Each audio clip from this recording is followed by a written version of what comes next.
North సీని ఎందుకు ప్రపంచంలోని అత్యంత ప్రమాదకరమైన సముద్రాల్లో ఒకటిగా చెబుతారో మీకు తెలుసా? కొన్ని సందర్భాల్లో డెడ్లీస్ట్ సముద్రాలలో ఈ నార్త్ సీని నెంబర్ 1 గా కూడా చెప్పవచ్చు.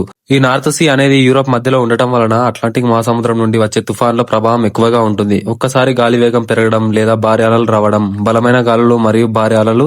ఇక్కడ శీతాకాలంలో నార్త్ అట్లాంటిక్ స్ట్రోమ్స్ తరచుగా వస్తాయి. అలలు చాలా ఎత్తుగా వస్తాయి. చిన్న పడవలు మరియు పాతకాలపు నౌకలు ఇందులో మునిగిపోతాయి. బలమైన గాలి మరియు తక్కువ లోతు అలలు మరింత గట్టిగా విరిసే అవకాశం కూడా ఉంటుంది. సముద్రపు అడుగు మార్పులు నావిగేషన్ ను కష్టతరం చేస్తాయి. అలాగే ఇక్కడ ఆటుపోట్లు చాలా బలంగా కూడా ఉంటాయి. నీటి ప్రవాహ దశ వేగంగా మారుతుంది. నౌకల మార్గం తప్పే అవకాశం కూడా ఉంటుంది.